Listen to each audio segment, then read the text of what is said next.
여기 이천에 살고 있고요. 경기도 이천이요? 네네. 네. 그리고 잠실 아파트를 하나 가지고 있거든요. 잠실에요. 어디일까요? 네네. 아, 주공 아파트요. 5단지. 잠실 주공 아파트요. 그럼 보유 중인 주택은 잠실 주공 아파트 한 채일까요? 네네. 네, 경기도에 있는 지금 이제 전세나 월세로 거주 중이시고요. 아니요, 이 집을 가지고 있다가 네. 아들한테 증여를 했어요. 네. 그래서 제가 살고는 있는데, 네. 지금 남편이 퇴직을 해서, 네. 올 수익이나 안 그러면 가지고 있는 돈으로 어디 네. 투자해서 네. 수익을 좀 얻고 싶어서 네. 여쭤봅니다. 네, 수익형 매수 전략 질문 주셨는데 혹시 둘러보신 곳은 있으실까요? 아니요, 아직 생각은만 하고 있어요. 네, 알겠습니다. 대략적인 궁금증은 잘 들었고요. 바로 해결사 만나볼게요. 네, 안녕하세요. 안녕하세요. 네, 잠실 아파트 하나는 보유하고 있고, 네네. 그리고 은퇴예요. 네네. 그러니까 결국에 필요한 거는 노후예요. 그렇죠? 네. 이제 예를 들어서 노후를 하는데 지금 현재 가용 자금이 현금으로 한 어느 정도 될까요? 한 1, 2억 정도 가지고 투자하고 싶어요. 네, 1, 2억이거든요. 네네. 자, 볼게요. 조금 이거는 제가 이 세미나를 해야 되는 일이에요. 이런 질문은. 세미나 시간에 오셨으면 참 좋은데 좀 짧게 좀 해볼게요. 이게 좀 길어요. 첫째, 네. 잠실에 하나 있고 노후를 해야 되니까 네. 서울 시내에 우리 시청자분님 같으신 분이 굉장히 많아요. 네. 아마 지금 시청자분 주변에 남편분 주변 또래를 보면 그런 사람이 거의 대다수일 거예요. 네, 맞아요. 노후는 안 됐는데 아파트는 오른 거예요. 네. 근데 잠실에 있는 아파트 주공 5단지 같으면 20억이 훌쩍 넘는 그런 아파트를 네. 지금 현재 가격이 앞으로도 영원히 떨어지지 않는다라고 가정을 하고요. 네.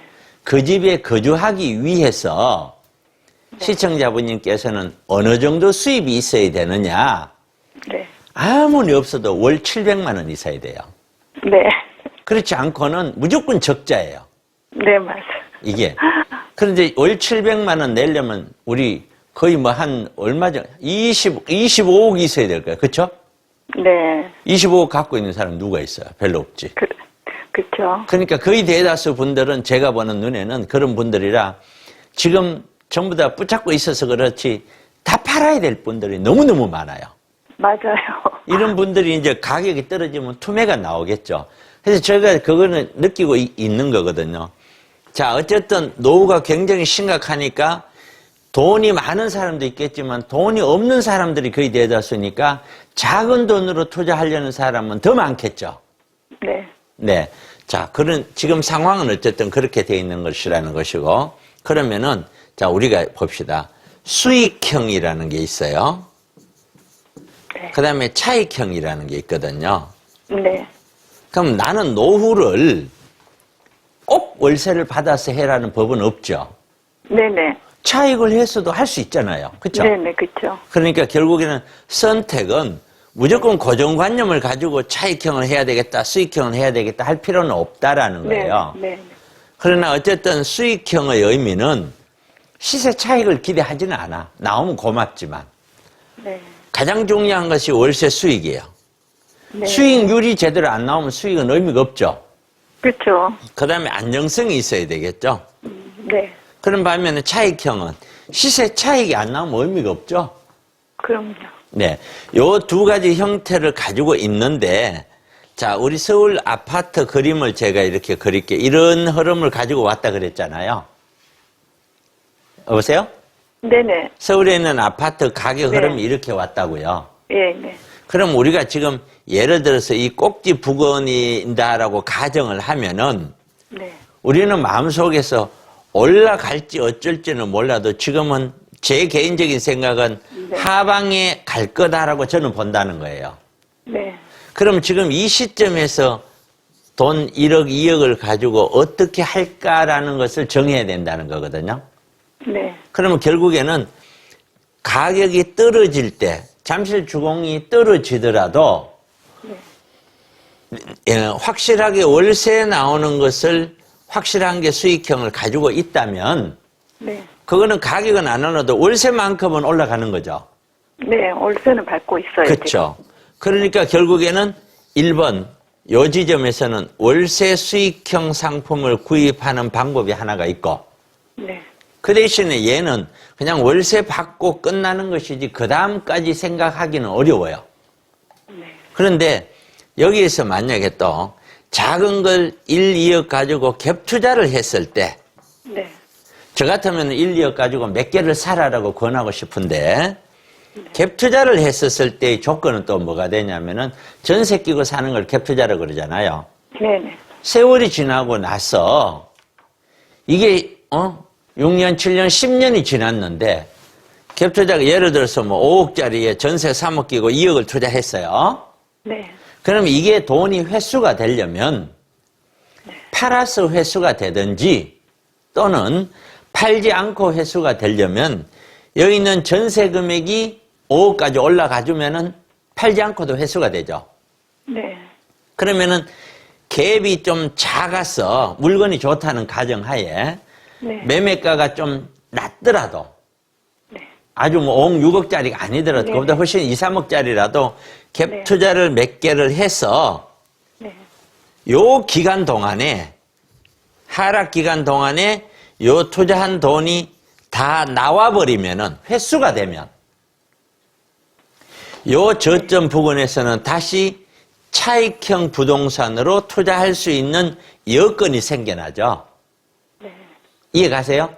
네네. 네. 그러면 지금 요 지점에서는 단순 월세 수익으로 갈 거냐, 회수가 되는 갭 투자로 갈 거냐, 두 개 중에 하나를 선택해야 된다는 거예요. 네. 그런데요. 네. 제가 1주택을 가지고 있기 때문에 네. 또 이렇게 아파트, 부동산을 또 주택을 가지게 되면 2주택이 되잖아요. 상관이 없죠. 그러면, 아니요, 종부세가 많이 나오잖아요. 종부세는 많이 나오는 게 아니라 나눠야죠. 지금 아파트를 누구 이름으로 돼 있어요? 남편 이름으로. 그럼 이거는 우리 시청자님 이름으로 하면 되죠. 그래도 제가 이 2층을 제 앞으로 가지고 있다가 네. 아들 앞으로 했어요. 종부세가 많이 나와서. 네. 그래서 올해 조금 나왔거든요. 작년에 네. 비해서. 네. 그거는 근데 또 제 세금을 앞으로, 계산을 해봐야 되는데요.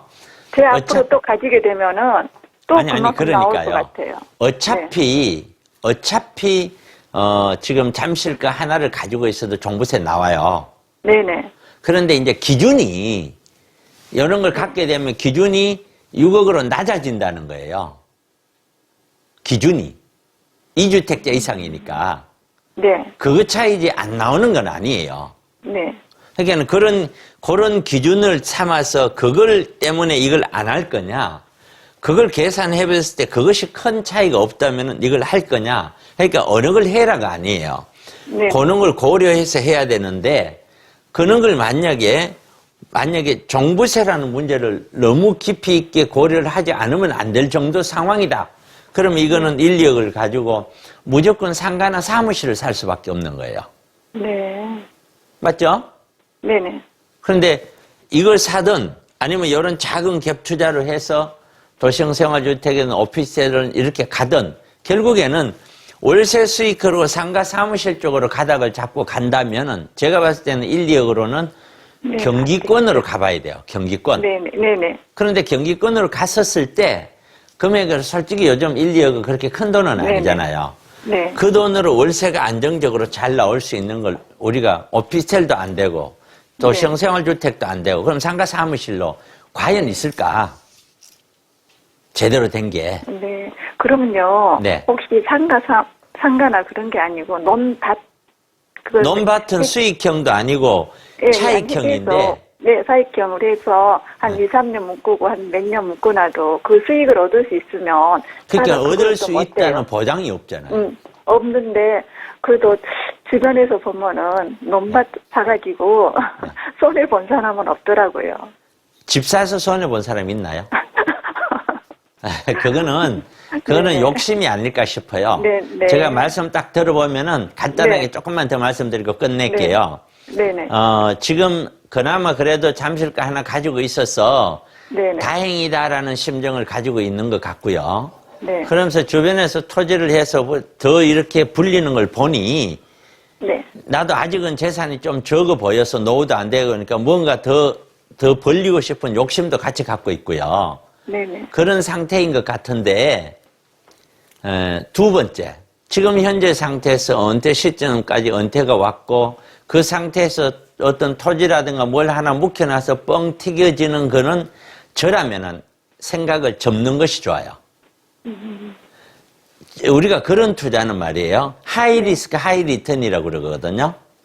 한 방 대박 터지면 대박이고 안 터지면 죽을 때까지 못 팔아먹는 거예요. 네. 그런 경우는 어떤 경우냐면은 내가 스스로가 차고 넘칠 때 네. 넘치는 것 갖고 하는 거예요. 없어도 그만, 네. 있어도 그만. 네. 근데 시청자님은 그게 아니잖아요. 그러니까 그런 돈으로 하는 거는 만약에 리스크가 묶여가지고 이러지도 저러지도 못하고 앞으로 15년, 20년, 30년 동안 팔지도 못하고 갔다. 어떻게 할 거냐 이거지. 그건 아니다는 거죠.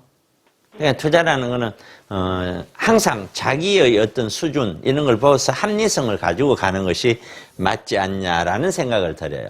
어쨌든 1, 2억을 할 수 있는 형태는 이렇게 그림을 설명할 수가 있어요. 참고하세요. 네. 네. 네, 고맙습니다. 네, 감사합니다. 네. 네.